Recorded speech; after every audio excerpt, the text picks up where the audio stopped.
Hello everyone, today we read and comment the third chapter of the third book of von Clausewitz Vom Kriege, the title being Moral Forces. The text follows. We must return again to this subject, which is touched upon in the third chapter of the second book, because the moral forces are amongst the most important subjects in war. They form the spirit which permeates the well-being of war. These forces fasten themselves soonest and with the greatest affinity onto the will which puts in motion and guides the whole mass of powers, uniting with it as it were in one stream, because this is a moral force itself. Unfortunately, they will escape from all book analysis, for they will neither be brought into numbers nor into classes, and require to be both seen and felt. The spirit and other moral qualities which animate an army, a general, or governments, public opinion in provinces in which a war is raging, the moral effect of a victory or of a defeat, are things which in themselves vary very much in their nature, and which also, according as they stand with regard to our object and our relations, may have an influence in different ways. Although little or nothing can be said about these things in books, still they belong to the theory of the art of war as much as everything else which constitutes war.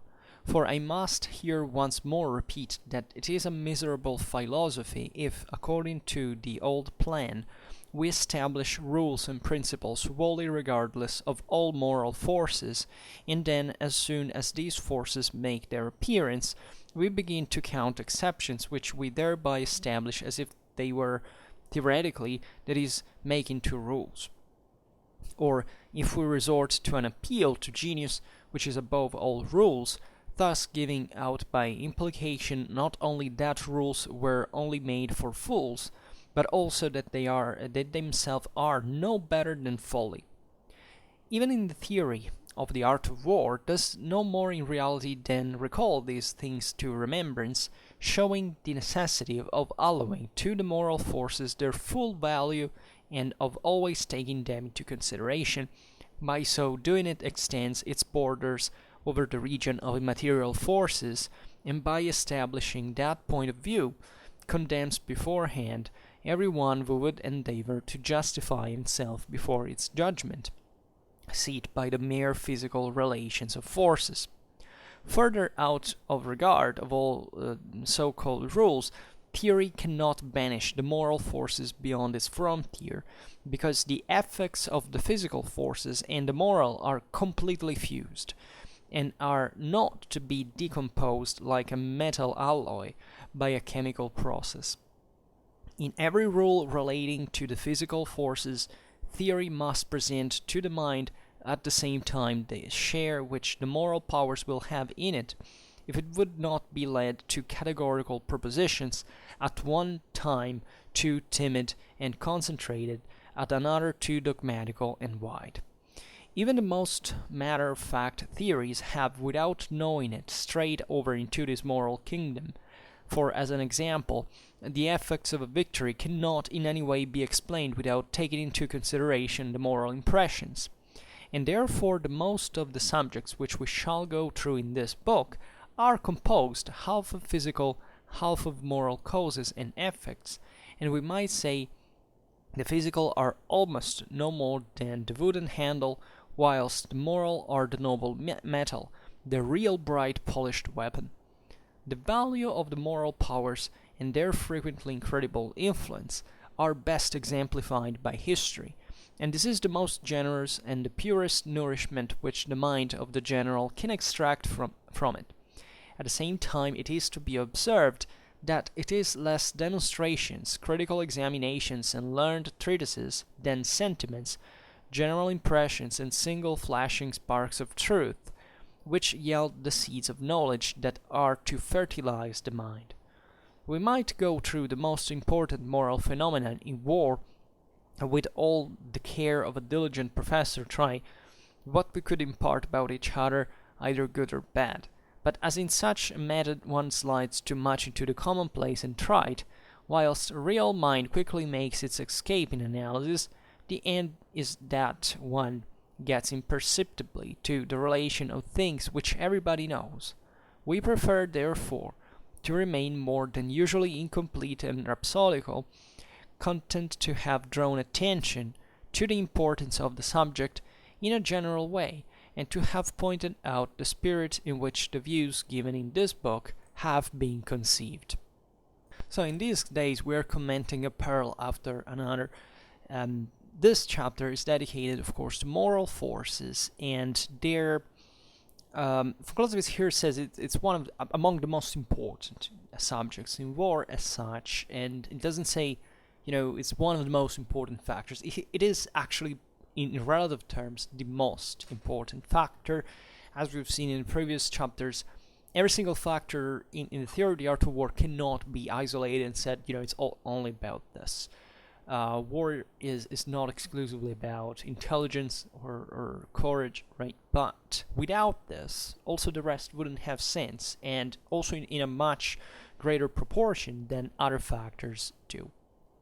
And moral forces, remember always that war, according to von Clausewitz, is a clash between moral forces. Primarily, it can be defined like this, and this goes really at the root of the nature of conflict in itself. It all originates from a will, from a mind, right? War is not something that happens in any other ways than you having a pretty good reason. Here, when we say moral, we mean spiritual, right? We mean what we're driven by, the motivation, and how strong this is, and all what, and also how we perceive it, right? That is not just, I have this motivation, fine, I can't calculate it. Von Clausewitz says there's no way you can calculate a moral force. It always changes, it's always influenced by so many factors at once, but still is the most important one, which is also how, as we have seen, he derives the most, obvious realization that we can't foresee what, largely speaking, humans will do, right? Not just in war, but basically in every other aspect of the Clausewitzian trinity, hence politics and society, right? We can make some projections based on certain ideas, and naturally the point von Clausewitz makes here is that the human mind can recognize those moral forces. This is also one of the most important realizations from the Vom Kriege. That is, as we've seen in the last chapter, the intuition, right, is an enormous gift that has actually a scientific base, right? It's not just I feel it because I dreamt about it this night, because I rolled the dice, or I consulted tarots. No, it's just that as humans, we recognize other people's feelings, unless we're psychopaths. But in general, even as a social group, we know, we can understand what's going on, even if we don't calculate that, even if we don't have a scientific way of measuring the thing. The problem is really more like the unpredictability because of all the factors that interplay, but this is part of the broader, the broader spectrum of reality and how it works. Also, I forgot what I was saying now, but we will comment all this stuff now while reading. So, moral force. Yes, I mean the fact that war being a clash between moral forces is a political act at the same time. So, the political act of using violence is fundamentally about the will involved in it. Right, this is what we can assume from the Vom Kriege, and this is also much understandable if, leaving technologistic, modernistic, progressistic, positivistic prejudices aside, we just relate to, I don't know, do you hate someone? Is there anyone you will ever got in you have a conflict of some kind with, and you came also to close extremes, let's say. Well, if you do, like I presume all had in some way, what's the deal, right? Because you know what you're feeling at that point, and what is that is pushing you, and why you're doing things that at a certain point it seem to be out of control. Like there are certain actions and thoughts and feelings that you even wish you didn't experience as such, but you're doing that because you're driven by a force that in fact is largely not rational, right? Also, reason comes to discipline it, and reason therefore has an enormous power in relative terms.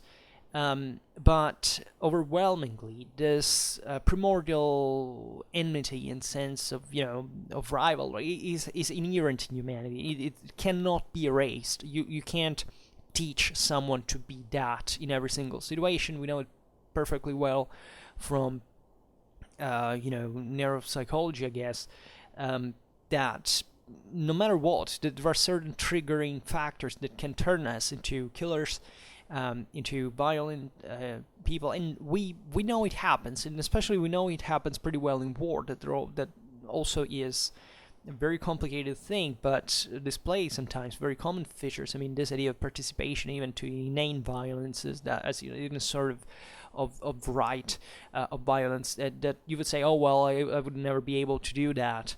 And that's the same thing that certain veterans thought at the beginning. They're saying, I also thought it was impossible, yet I did that, right? Because the meat grinder which I was put in brought me as a human to be that. So who claims, by the way, the inhumanity of warfare is, I don't know, an illiterate inhumanity itself, I presume, but also potentially a danger, because it owns an extremistic and absolutistic view that is frankly quite scary, while what von Clausewitz is trying to do here pretty well, by the way, succeeding at the fullest, is making us realize that you have to be aware that this thing exists, and you can't hide away. You can't pretend, oh, I will never get into one of these things, because theoretically war can knock at your door and really not asking for your permission to enter. And that's a situation that you should be able to at least to recognize. To recognize it's pretty easy, but because you're brought immediately by the sheer moral force of the thing, to realize that. And that's the point also von Clausewitz makes, that humans recognize immediately what the hell is going on. The point is that where they're not confronted with that, they presume in a speculative way that they can cope with it, in fact in ways that have no sense. And in theory, the art of war is directed exactly at instead teaching what you have to expect in general from we say war, but this has to do really with the use of violence in itself, right? Violence in itself exists only if it is morally driven, right? There is not a violence of an object, right? There is just a force, a power of an object, not a violence. Violence is something humans do. Other animals with a will, right, that do. So always remember in this case that very far from the, abstractions and categorizations that are often applied to von Clausewitz in a kind of diplomatic sense, for von Clausewitz, war is not like something that at one point is declared and it starts and it goes like, no, war here is meant, as always, asymptotically. That means it's another word for saying the use of violence, right? It has nothing to do whether it's a brawl or a clash between armies. It has to do with how violence is employed at all times, because by the definition that's what it is. It's that force, that power, but instrumentalized by someone to achieve a certain end. And it's just one option on the political table at every moment, right? That is, you can't say, okay, I will take it away because I don't want to use it. No, it's there because it's wired to your genetics, and you can't do anything about that. If you're aggressive, if you're in a certain situation, you will use violence, even if you don't want that. Your morals, in this sense, have no importance whatsoever in front of biology, and we're fortunately so, because we are designed genetically to meet with real threats and in order to hopefully survive, at least intentionally. So after this, let's comment this thing, which is beautiful once again. And von Clausewitz writes, we must return again to this subject, which is touched upon in the 3rd chapter of the 2nd book, because the moral forces are amongst the most important subjects in war. Fine. They form the spirit which permeates the whole being of war. Now, this definition is very powerful. The moral forces form the spirit which permeates the well-being of war, right? This is what we just said, right? Violence in itself is what war is, by definition. And violence is enacted by someone. So there is no violence without moral forces that direct it. Hence, war is dominated by moral forces, right? And to make it even simpler, if material metaphors, let's say, are examples, let's say, are more easily, and unfortunately so in our culture, understandable, just think you have a gun, it's loaded, a full metal jacket, you can't pass through, 3 people in a row. If you don't pull the trigger, that thing doesn't exist, right? Or better, it does exist, it has its own potential, but only in the mind of someone. So it's only the moral force that enacts that.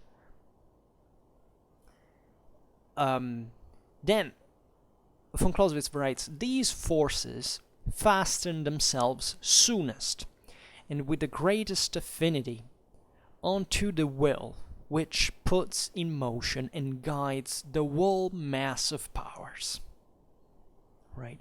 Uniting with it as it were in one stream, because this is a moral force itself, right? So as we were saying before, we're literally wired as beings, not only to our moral dimension, but also to our physical one.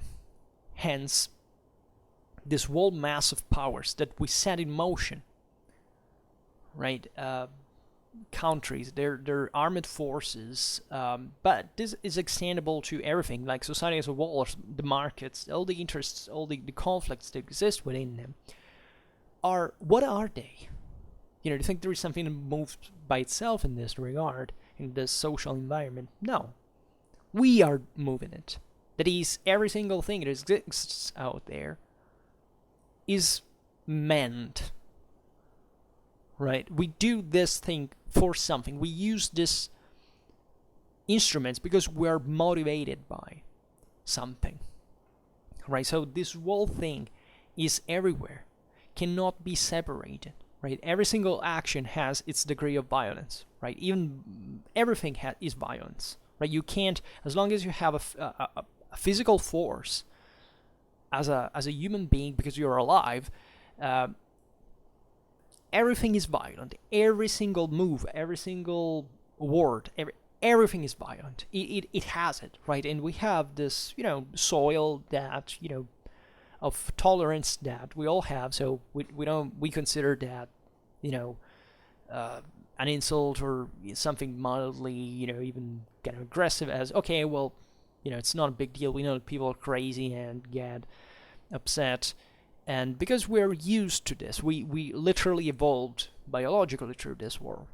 We exist here not because there's been a qualitative improvement in our biological structure, but exclusively because other beings have died because they couldn't adapt to the forces that surrounded them. Right? So we are literally nurtured as a species in violence, and there's nothing we can do about it. And this is what is moral force in itself. It's this push, this idea that, if we weren't posed under these physical forces, we wouldn't have moral forces either, right? So of course we live in a physical world that pressures us, right? And if you look at all societies at all, we'll have to make a video about this. We have discussed it, thinking about the Golden Age, right? The Garden of Eden, right? These are all metaphors for saying that was there ever a world without sufferance? And obviously not, but the way we can use these examples ideally is saying, look, that what we have now in terms of civilization all stemmed because of sufferance. Because in the Golden Age, honey dropped from the tree branches, nobody needed to work, everything was fine, right?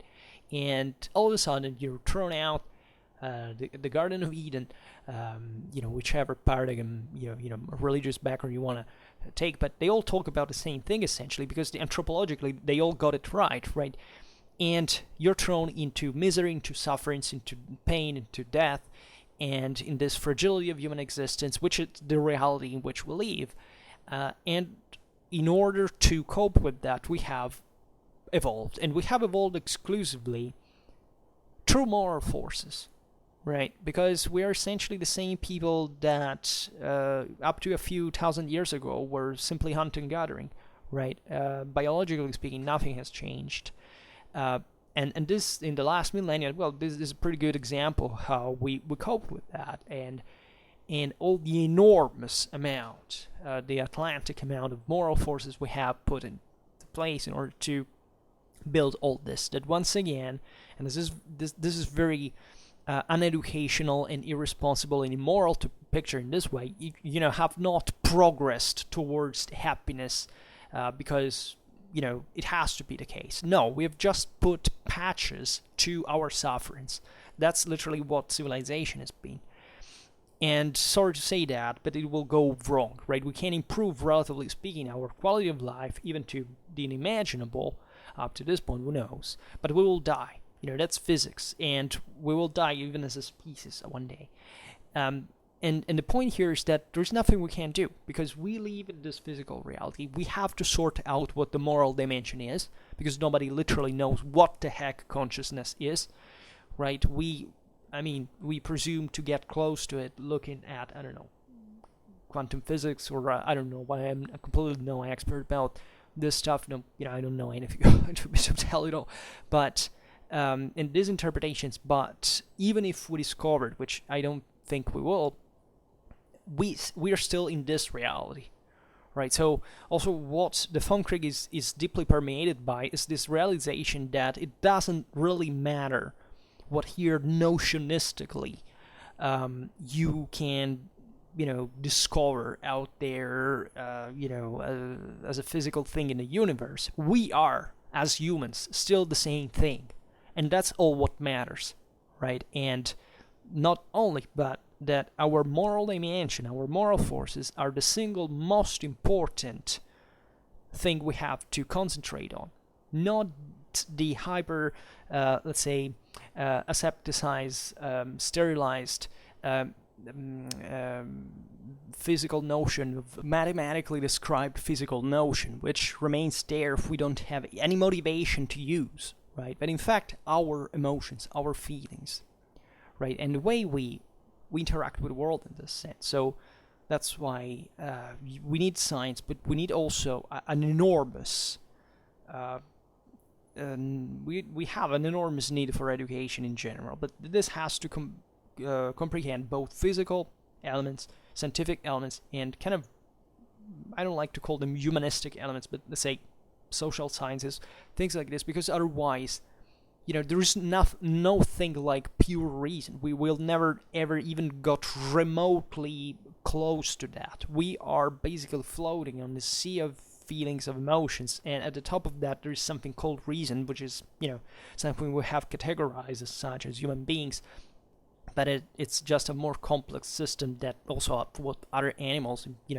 basically have on their own, and that is able to sort things out kind of more effectively, more efficiently, and we went well with that, right? But the reality is that we're no reason, largely we're the stormy feelings that we have to reconcile with one another, and this is what pushed us to do whatever happened ever in history, and that we by understanding through these lines would be we would be much better off with, instead of pretending the delusion of abstraction, right?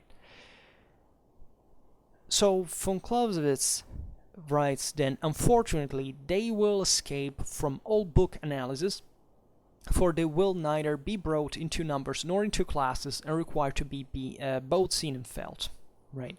This is also very important. That is to say, neurology, psychology, psychiatry, whatever, even anthropology, everything that can come to describe history itself, these moral forces in one another, can do it but just recognizing them in a kind of an approximate empirical way, right? You can't register on a book what happiness is. You may know how that works. You may know what the chemicals are. You may know how the thing works, but how to get there in a normal existence without intervening on a subject with drugs and breathing in a way has no sense. Why would you do it in the first place, and how could you enforce that, and what's the reason? This is the point of the delusion of abstraction as such.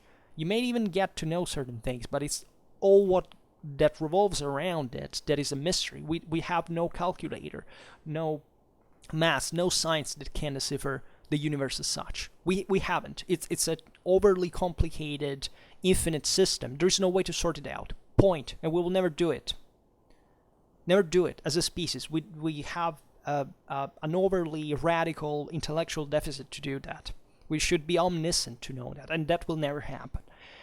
And therefore, the sooner we get, let's say, it's not that this better understanding of feelings cannot be reached scientifically speaking, but it must start from the base of ourselves, of realizing what the scientific goal actually is, right? It's a matter also literally of directing resources, and whether you investigate in a field or in another, even with the most sophisticated scientific means, technological means, is a matter of motivation, of moral forces as such. And you must have a good reason, and this must be influenced by something else. So whatever it happens, there is no fixed absolute value out there that you say you have to do this point because we have to go that specifically that direction. The enormous effort should be directed to find out what the direction maybe is, and realizing that there's not even a single direction. It's something that takes a lot of turns in, and the interplays with lots of others, and that's where the real knowledge, the real science, the best of science comes from, right? We don't improve through success, we improve through failure, and this is the enormous beauty of science, that it all stems from failure, and we should be enormously glad we can arrive to this point, even if it's limited. It sounds like a lame as a limited achievement, but that's exactly the best achievement we can get. And if you look at the Vom Kriege, is this constant realization that we have limits, that if we were to major in politics or war society in absolute terms, we wouldn't be talking about humanity. Right? All these things have their own mechanisms, but we will never get to the absolute of them, absolute values of them, because we can't. It's beyond our physical understanding. Then from Clausewitz, so, by the way, this thing has to be seen and felt. This is also very important. The fact that in order to realize what a moral force is, you should see and feel it, right? It's like when, they say, oh, love is this and living that, what the hell they're saying. Then you fall in love, you say, oh, my God, I get it now. And that's brutal, right? And feelings, humans are very easily impressible, emotionally speaking, right? It doesn't take much to do it, but that's exactly what, emotional maturity should be about trying lots of things and, in a controlled way, hopefully in a healthy way, but, getting used to the fact that there is that out there, right? And that's where your understanding of these things emerges from, because you don't need to recognize, to scientifically describe an emotion to know what that is and why it's important to you. And that's why that will change your life. How that will change your life. So then von Clausewitz goes on and says, the spirit and other moral qualities which animate an army, a general, or governments, public opinion in provinces in which a war is raging, the moral effect of a victory or of a defeat, are things which in themselves vary very much in their nature, and which also, according as they stand with regard to our object and our relations, may have an influence in different ways. Right? So think about all the motivations that can guide an army, a general, governments, and think about all the chain here, right, of command, the political mandate of war, then the public opinion of society. Here it says in provinces in which a war is raging. Think of what it means, right? And even something so contained like I realize that 34% of my audience is from the United States. Look at what is happening there in these days, and you perfectly get how heated you can get by looking at certain things that are happening, and therefore you can imagine what that would be if it was a battleground of the next world war. All the bewildering moral effects that can derive from such a state, such a pressure, such a passion and hatred, and think about the instinct of survival just by itself. Also, the moral effect of a victory or of a defeat, right? This is also very difficult to get, right? What it means to win or lose, right? These are devastating feelings in a way or in another, because they change everything in the vision of history, in the subsequent policy, right? And they are very important also for just, in fact, taking the next step that is not to be given for granted that will be a peaceful one either. And von Clausewitz says these are all things that vary very much in their nature, right? It's not that there is a fixed feeling for all this stuff. There are different types of victories, different types of defeats. There are different armies, different generals, different governments, different peoples, right? So that's also why you can't analyze this in a book, and while you should be rather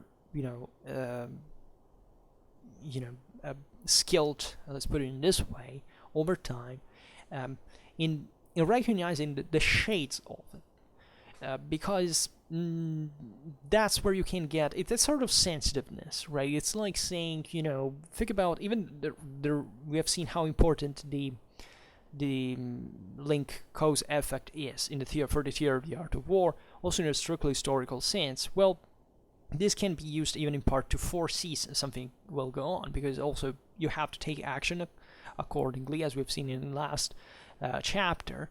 So you can kind of guess that, if you have read, I don't know, I don't pretend I am skilled in this sense, but to me, I realized it, 10 years ago. I knew much less about history, about the world, about humanity in general, and I realized that, I hear a news in the media, and I don't know, today I kind of get what that means overall. And I can also say, you know what, very likely this will trigger this other thing, and the cool thing is that thing happens, but it happens always in a different way, which maybe you foresaw that, and you start saying, oh, you see, that factor, I hadn't considered that, but it improves the more you learn, the more you see what the reactions are, right?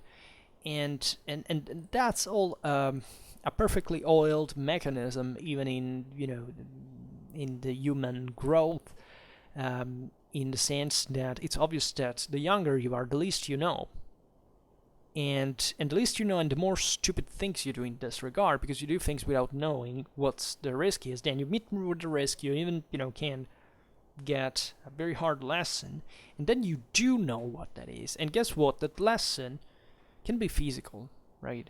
It's like the first time you crash with your motorcycle, you don't feel pretty well afterwards, I can't tell you.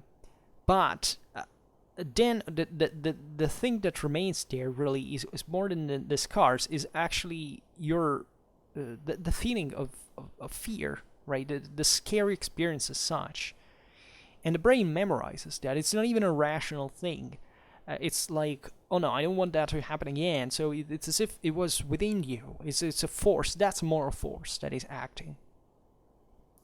So that's interesting, and you know, once again, the more you learn about history, and if you don't, theoretically, direct experience, as always, von Clausewitz says, it's more functional, but when you have to foretell big movements like, in fact, strategy, how countries behave and things like this, well, history helps because you don't have generally like a direct military experience at those levels, or political experiences, political experience at those levels, and that is really, you can perceive the difference after a while you have been to this stuff, right?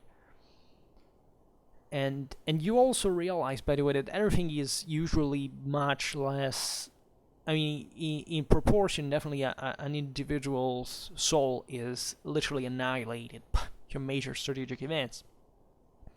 Not just bodily, a person can be physically, destroyed by an explosion, but just, these are big movements that squeeze people in the middle and destroy them. But overall, like considering all the forces acting, this is usually a pretty slow thing, right? It's like what von Clausewitz says, war is never an isolated act. It never flares like all of a sudden, and there must always be some good reason, right? And guess why? Because we get impressed in the meanwhile. We know it's like you think, okay, I will do that thing because I'm brave and courageous. Then you get in front of the thing and you say, oh wow, let's wait a second. Let me think about this, because we are driven exactly by these forces, and that's in a nutshell what we are. Like, and that's also important because we must be driven by something, but also we have to be aware of what our limits are. So once again, this is a biologically set limit. Then, here I don't remember which we read. Okay. So von Clausewitz writes, although little or nothing can be said about these things in books, still they belong to the theory of the art of war, as much as everything else which constitutes war.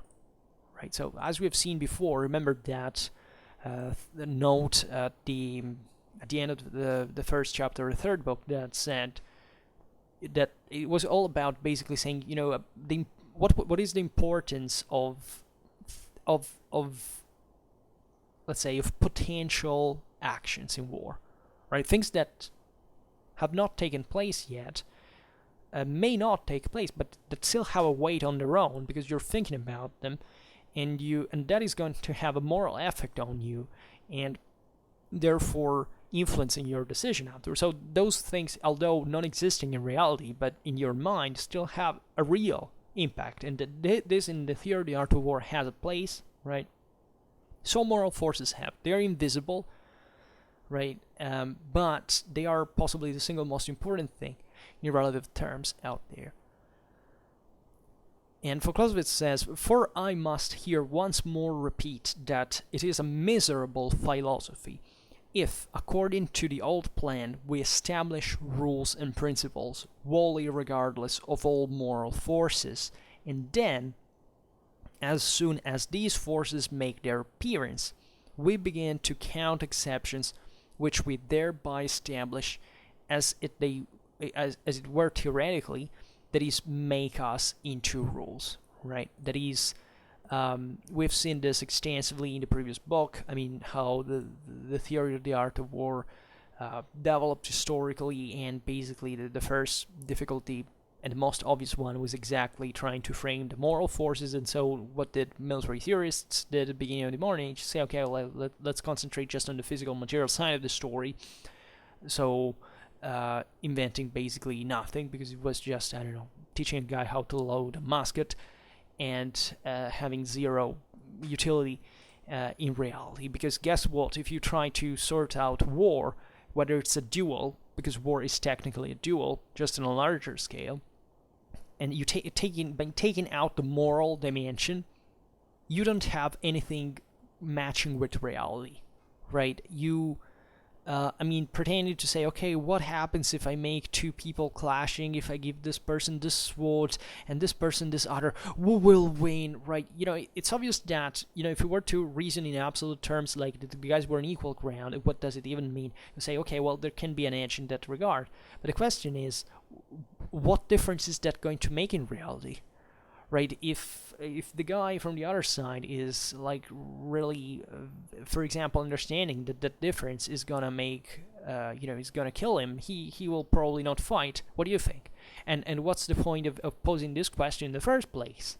Right? It can be mildly didactic if you narrow the thing down just to like the physics of a sword in itself, and combined with human with fencing and how certain movements can be done. But what's the practical dimension in reality of this thing? It's zero by itself, right? It's virtually zero, at least let's say, because yes, that's my crusade once again against people who think that war is about weapons. No, weapons are literally at the bottom of the list at every moment, right? And even if you think, because that's the point, that people's minds are so set on the idea that it all gets down to the material side of the story, that the motivation does not exist because it doesn't matter, that will depend on the guy.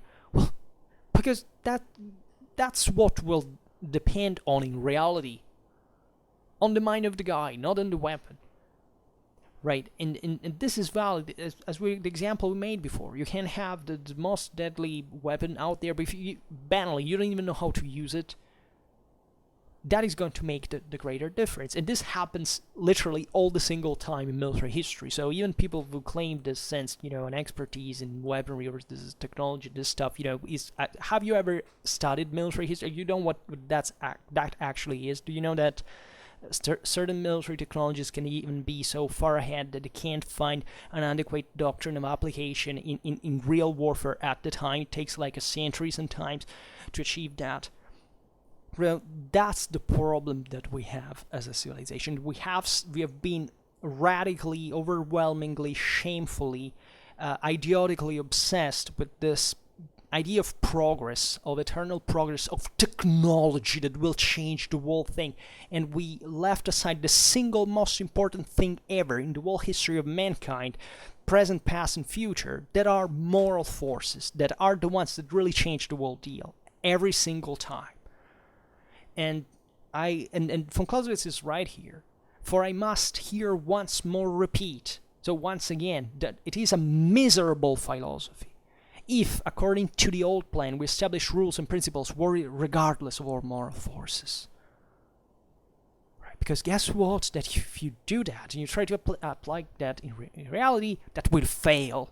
That means you will die. So at least your stupidity will be, well served in this regard. This is a huge problem. We all have, because we more or less all have this problem. Like it's not a matter of getting it once, and it requires some discipline to attain and to confirm and to consolidate, right? Because objectively, the world in which we have been born and raised has bombarded us with this obsession of technology and progress, and this is not against technology and scientific advancement of innovation. On the contrary, because if you think those things, you're actually against the history of technology, the history of science. You don't understand science or technology if you think that is what brings progress to humanity, right? Which is just a vehicle, it's just a medium for, and we need to live better. But without moral forces, everything wouldn't exist. And moral forces is not just a guy who wakes up in the morning and says, today I feel inspired to do that. No, it means that guy must be living in a society that had a certain structure, certain, wealth, a certain dynamics. So that is the whole deal. That's also what politics should take care of, and we know how messed up that is. So this is not to say let's not invest in science, let's not invest. Absolutely not. Right? Aside, this is another matter of the economy of the research, and so there are divergent ideas, and I also tendentially lean towards the concept that let's not be so idealistic. I believe that there is a medium between a certain amount of money should be invested by societies, maybe enforcedly.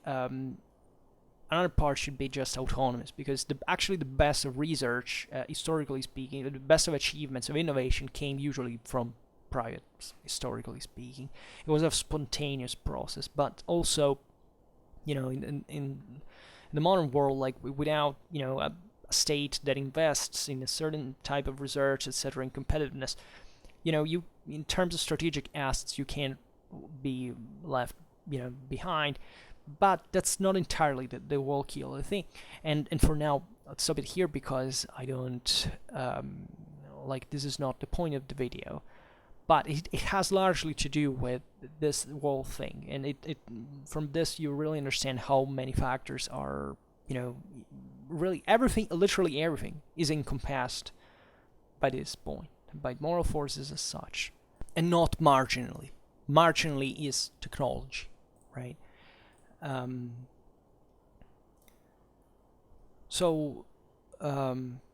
Then von Clausewitz says, or if we resort to an appeal to genius which is above all rules, thus giving out by implication not only that rules were only made by fools, but also that they themselves are no better than folly.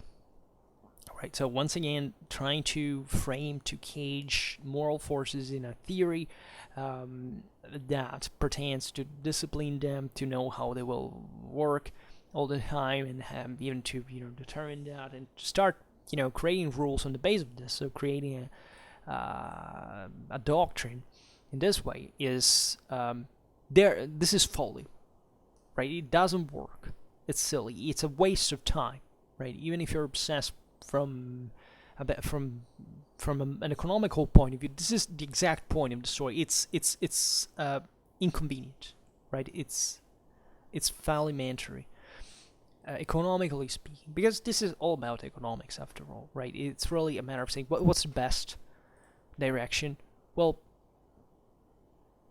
evidently not the one of pretending that you can scientifically categorize moral forces and creating rules on the base of them, right? Because it always changes. There is no way you can do it. And once again, there would be so many other implications in here, but let's skip them because... Okay, so von Clausewitz says, even if the theory of the art of war does not more in reality than recall these things to remembrance, showing the necessity of allowing the moral forces their full value, and of always taking them into consideration, by so doing it extends its borders over the region of immaterial forces, and by establishing that point of view, condemns beforehand everyone who would endeavor to justify himself before his judgment seat by the mere physical relation of forces. Then, further out of regard to all other so-called rules, theory cannot banish the moral forces beyond its frontier, because the effects of the physical forces and the moral are completely fused, and are not to be decomposed like a metal alloy by a chemical process, right? There can be another risk in this regard, is considering, like, I'm making this, I'm insisting so much on these concepts about, the technologistic prejudices and so on, because I do have experienced the same once, so I know what it means. But also, we shouldn't, let's say, there is also, I believe, another great part of society that thinks objectively that, like, the moral force, like the idea in itself, detached from reality, is what makes the difference. That is, I will go out there and it will simply work. No, of course not. You can't separate, this is what von Clausewitz is saying here, you can't separate, figure that war is just a moral thing. It's mainly a clash between moral forces, because those are the ones that guide all the rest. But there is all the rest, right? So all the rest cannot be forgotten. And the two things cannot be split, especially, right? And von Clausewitz says, in every rule relating to the physical forces, theory must present to the mind at the same time the share which the moral powers will have in it, if it would not be led to categorical propositions, at one time too timid and contracted, at another too dogmatic and wide. Right, so let's say that when you talk about physical forces, and this is perhaps where the mistake really happens more than much, is that we think, that in fact the main differences occur from the material point of view. Say you can't fight a war if you don't have enough assets, if you don't even have technology in a way. These are all things that matter. Yes, but what we give for granted many times is that all these things are, already present on a base that is much wider than that, right? Usually, in war, it's rare to find two fighters that have an overwhelming, that they're so disproportionately asymmetric. Like, there is, in terms of strengths, more or less, both of them can hope, at least through various means, to kind of counterbalance the situation. So the odds are usually fairly even, right? And this is not just about how things can change and there can be a complete overturn, but generally speaking, there is the sound base that is often not seen. And it has to do with moral forces, physical forces alike. And therefore the mistake is often considering, since at the top, right, it's like considering just the top, the tip of the iceberg, right, and saying, okay, World War I was fought in that way just because they had invented shells and machine guns, right? And you don't see what that thing at the top is going on above the water surface, because if you don't consider all what is bearing this, right? If you don't have, for example, an industrial capability, you're done for. If you don't have those, tens of millions of people thrown in the meat grinder, that's out, right? So since there was a fair amount of symmetry in that specific scenario, say, okay, well, that is what triggered what we know as the Western Front and our fronts. But if you look at others, things were different in there, right? It's not that the material factors didn't have an importance in that regard, once again, but it was about the whole commitment of these systems that really made the difference. Aside from the fact that Europeans at the time kind of dominated the world, so also you don't find many other powers that were kind of interplaying in that regard. So it's a even more difficult question, but that's exactly the perspectival mistake that is often done, is thinking that World War I went the way it did because of machine guns and shells. No. Hell no.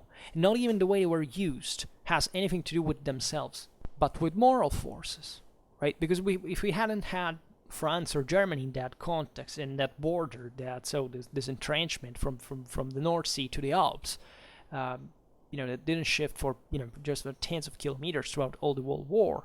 It's not because of machine guns or shells. It's because France and Germany, as two massive industrial powers with tens of millions of people, lots of wealth, their own resources, and that fighting that specific place. So it's not a strictly geographical problem, it's not a strictly technological problem. It has to do largely with political and social factors, right? And that's why World War I on the Western Front was fought like that. It was different in Mesopotamia. It was different on the Eastern Front. It was different in Africa. So once again, even when by approximation, for being practical, you concentrate on things that can make the difference on the battlefield, but to exclude moral forces because you think that the reality is going to work without them, you will fail, right? And an enormous deal, perhaps, of the same stalemate, and actually not the stalemate that's actually even this a conceptual mistake, but the let's say the mismatching between the doctrine that existed at the beginning of the war and 3 months after, in terms of, in fact, of employment of armed forces, there was immediately bridged as a gap, because since the very first months of the war, all the armies fought in the most efficient possible way for that specific theater, and the first warfare was very far from being a primitive, brutal, or stupid thing. It was one of the most sophisticated warfare ever created, and it had a huge intelligence in it. And the point is that there had been an overconfidence of this specific positivistic type that had invested too much in the physical dimension of reality and not counted the moral one. That was the greatest mistake. It was not foretelling what a machine gun could pin down people like in front of it 9 meters. It was about what the world moral forces involved were about. What did the Germans think about the French? Would they hold out? No, their plan was to simply, surround them on the right wing, and break through. And Paris would have collapsed. Guess what? First Battle of the Marne, even second for that matter. This didn't happen. And you can't say, oh, well, this is just because of the logistical lines. It's just because, the French had them shorter and the Germans had, the wasted time. It's an enormous deal of moral dimension that can't be inserted in the analysis so limpidly because we don't have the sources to quantify it scientifically. But it was there, because had that been another country that, for whichever reason, I don't know, had less reason to fight against the Germans, that thing would have collapsed. And who cares about the supply lines? Who cares about, the trucks that brought, the taxis that brought the French soldiers to the front? Those factors individually were important, no doubt. Thousands died or survived because of that. But in the whole thing, those were virtually insignificant, considering the whole forces that were intervening. And the fact that these forces were all together, kind of tipping the balance between each other, and therefore the smaller things were more evident because they're material, kind of seem to have been decisive in this regard. They weren't decisive at all, because the whole thing was decisive in itself, not the tiny tip of the iceberg. Get it? This is extremely important. If you don't get this, you will keep thinking that, I don't know, technology makes tactics, for example. These are gross mistakes for anybody who wants to have a minimal military understanding. But we could count lots of examples in this regard. And we will definitely, at some point, we'll have to start to talk also a bit about more modern times, because it's plenty of such examples that are very underestimated, even just from a didactic point of view, because they show you this thing so limpidly. And in fact, von Clausewitz says, even the most matter-of-fact theories have, without knowing it, strayed over into this moral kingdom.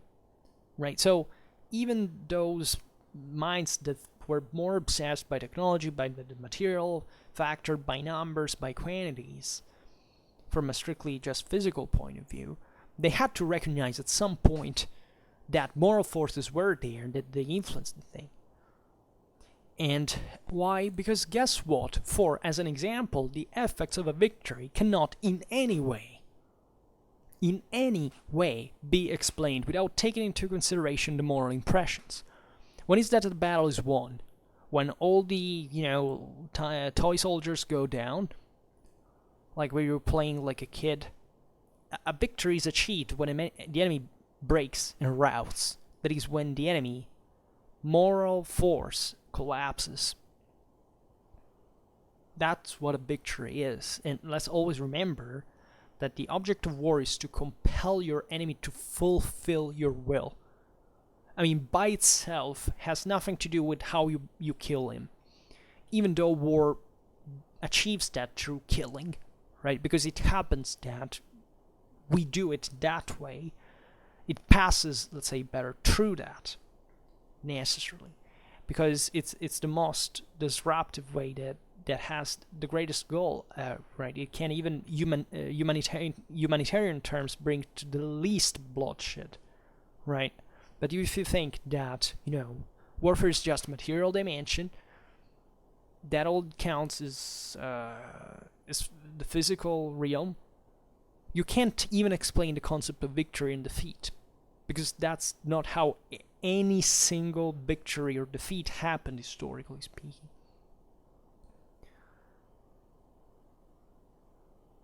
And therefore, von Clausewitz says, the most of the subjects which we shall go through in this book are composed half of physical, half of moral causes and effects, and we might say the physical are almost no more than the wooden handle, whilst the moral are the noble metal, the real bright polished weapon. Right? So here it's not 50-50, right? It's, it may look so. It may be even that's the usual clash between Marx and Weber that we're saying, the respective schools as well, saying, the material and moral elements kind of are always intertwined.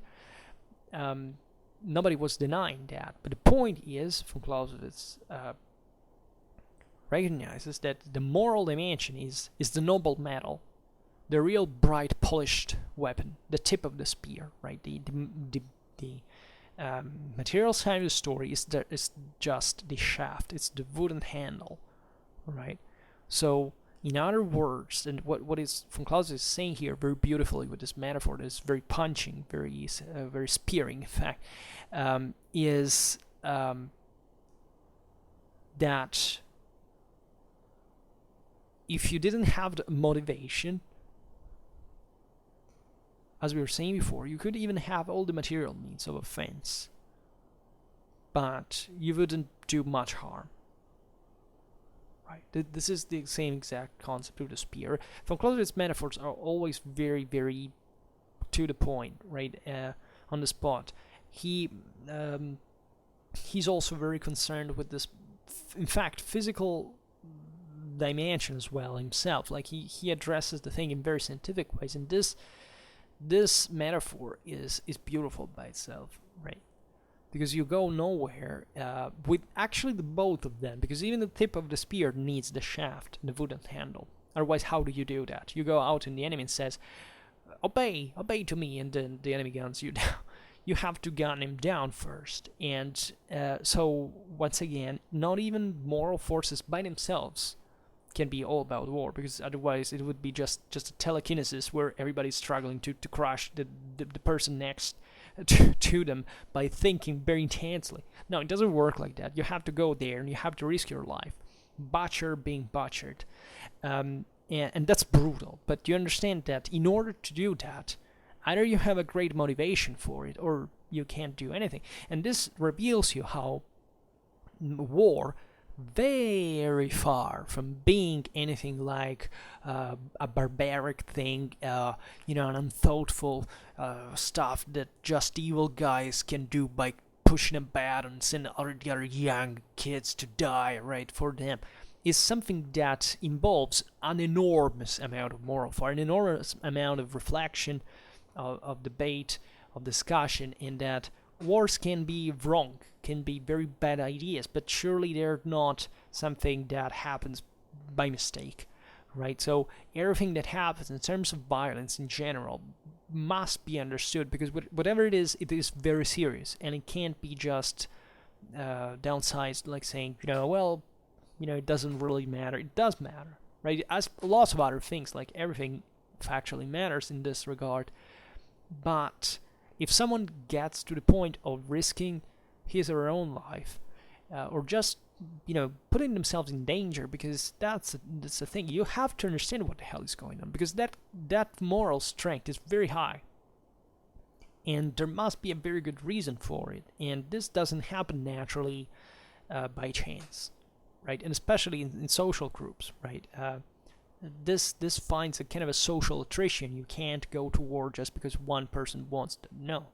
At all times, historically, if you didn't have the support of the majority of the people, this thing wouldn't happen, right? So that's also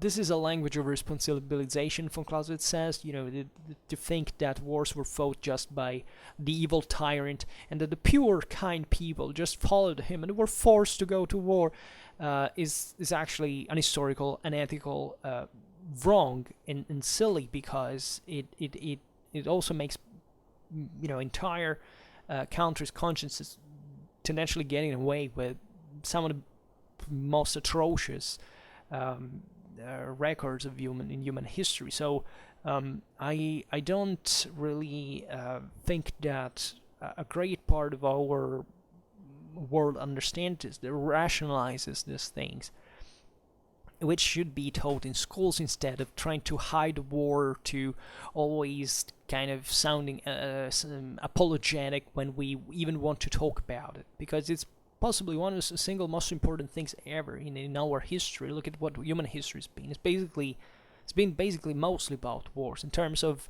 moral and material forces involved. That, some of the greatest expanses have been about that, right? It's obviously human history is much more than that, but it's an endless record of bloodbaths, and those happen for reasons that if you don't understand, and if you just condemn, like saying, okay, well, this was just bad because the people who did were bad, right, and I'm better, right? Chances are that you will be part of the next bloodbath, historically speaking, because you're basically a defenseless, I don't even want to substantivize how I would sound offensive, but guess that these things happen for reasons that are big and that you can't miss, right, just by blaming one guy, because there is an entire people who bears the whole responsibility as well. This is not a very common and popular saying, because we're getting all this wave after the last people who fought in World War II died, and all the new kids are starting to say, oh no, you see these people were just fighting because they were heroes. It doesn't matter under which flag they fought. Oh yes, sure, right? Because invading other people's countries and razing their houses to the ground, making mass exterminations, genocide, and voting for totalitarianism, it's fine, right? You were just dragged there because it was either you or those people. Well, and you're letting someone impose to you that someone innocent must die, so it gets down to it's you and me, right? The Nazis didn't arrive to power solely decisively by force. They were elected, right? And they were elected with democratic mechanisms to that. And guess what happened next? Once again, these things do not happen by chance. Do not happen by some strange conjuncture that happens every once in a while. It's kind of random, and it depends on one person. It depends. It's born on the shoulder of millions, and that's exactly where the moral forces plays. That's exactly what is normally hidden from records and other, because when you vote is secret, for example. You don't know who's been, but that's still what has made the difference. That's all the importance of moral forces, because it's all one with civic responsibility, right? Political motivation, and that's how things happen, right? Not just in World War II, all the time, and it always goes on, right? Even in good countries, even in democratic countries that are doing well and where everything is fine. That is important. That must be studied, right?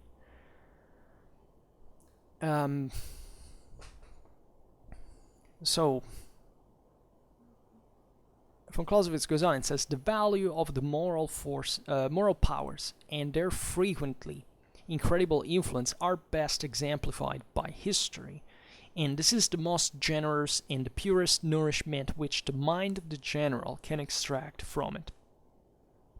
Right. So von Clausewitz is saying here that the more you realize that the moral powers have this overwhelming impact, and the more you're going to understand, the better you're going to do out there.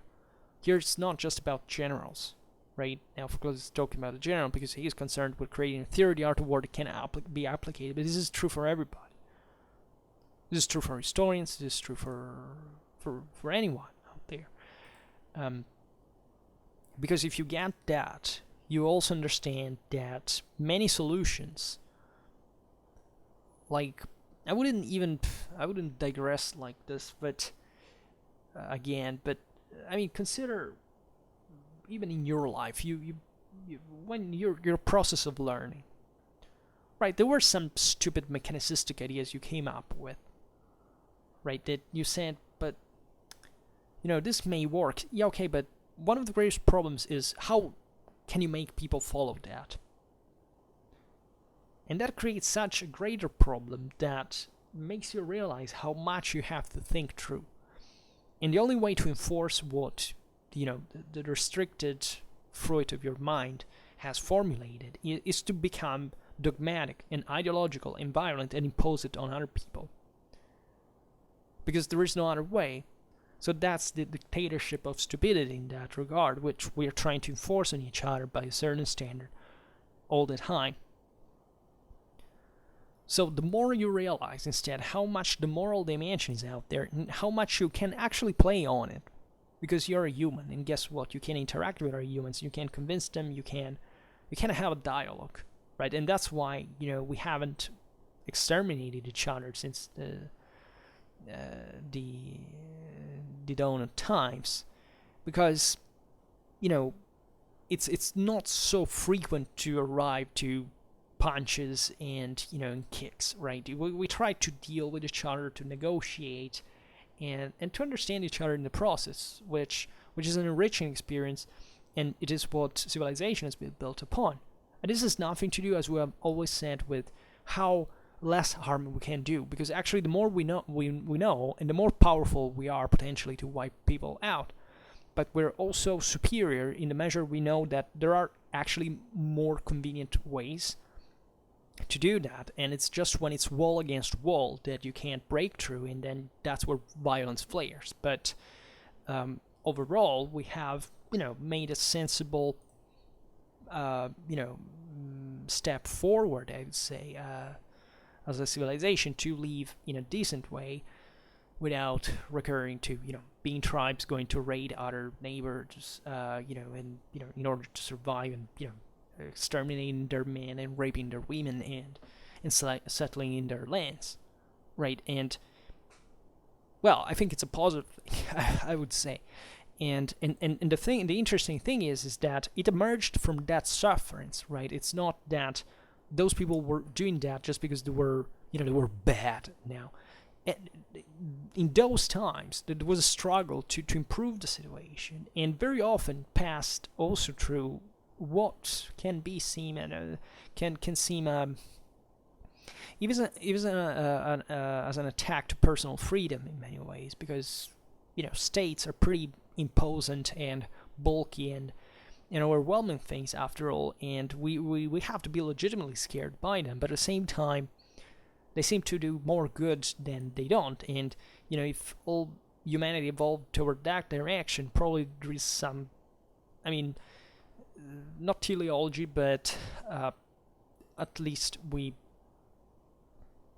in parallel, at least we improved. This is the controversial realization that should have been going worse if people had just said, okay,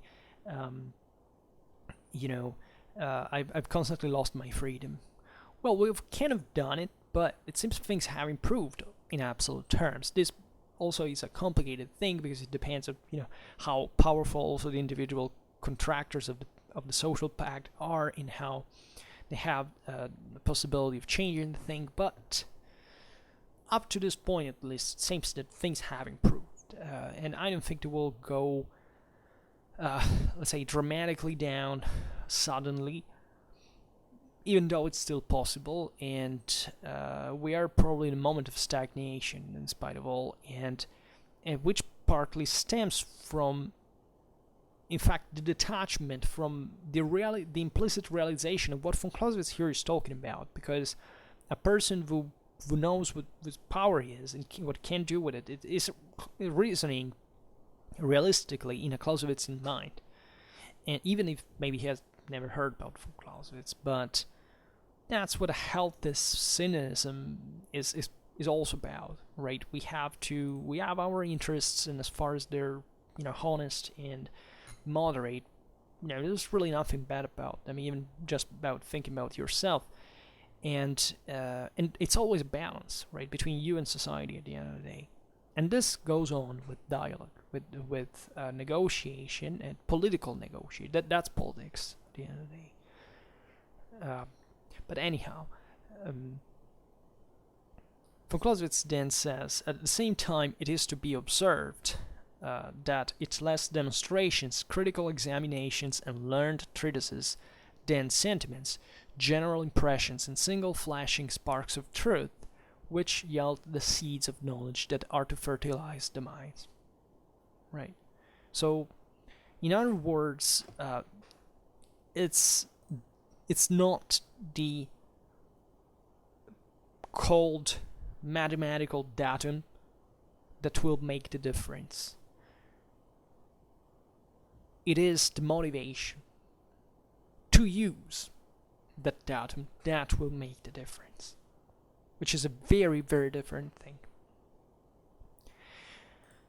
And all of these impressions that we can get are some of the most realistic and actually even scientific and objective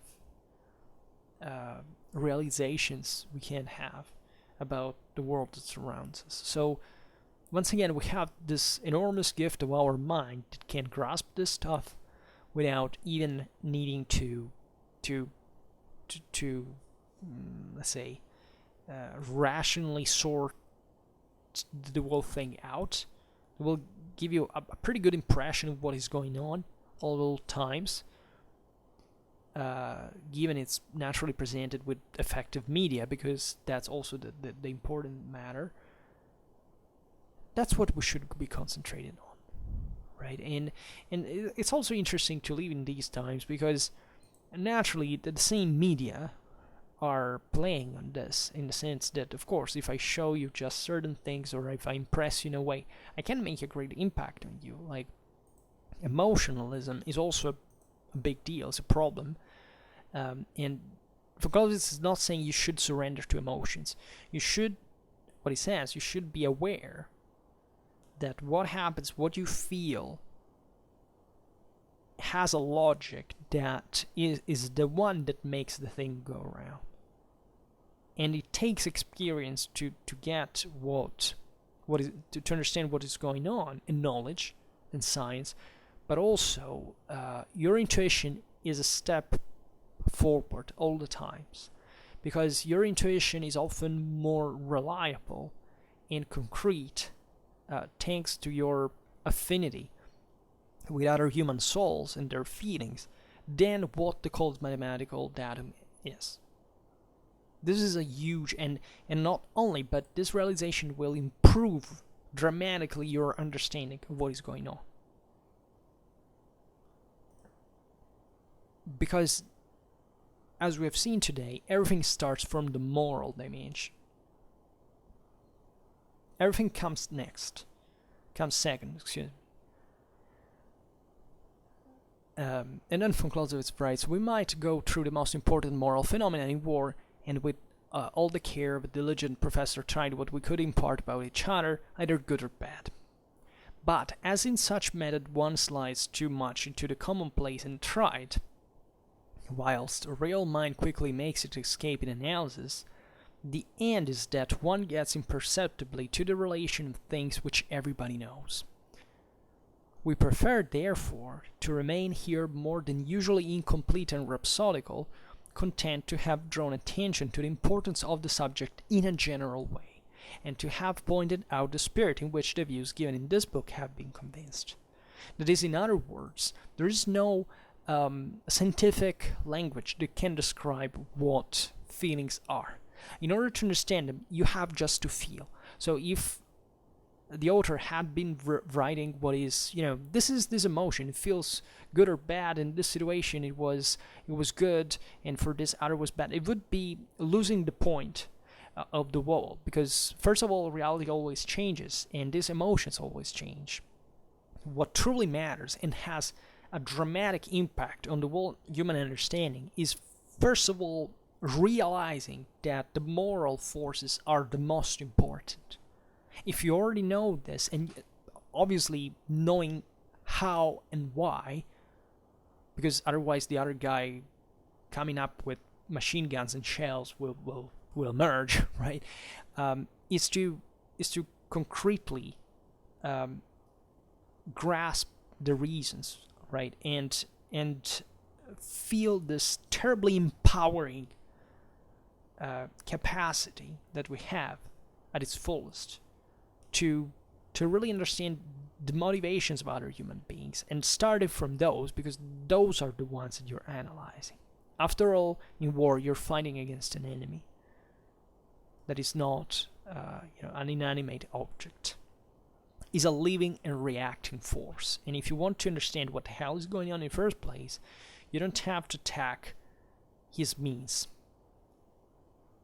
First of all, you have to attack his mind, because your objective is to compel that person to fulfill your will. And that can happen through attacking his means as well. But the ultimate object is changing his mind. And everything starts from the mind. All of this.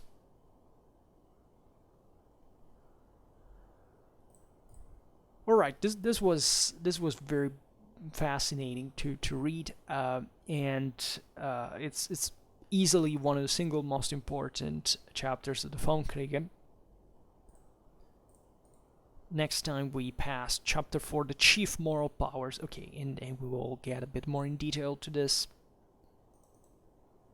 And for now, therefore, I just hope that you enjoyed this video. If you did, please share it. Otherwise, leave a like or subscribe to my channel if you're interested in my upcoming contents. And for now, I thank you heartily for listening to me. I wish you a nice time and see you next time. Bye.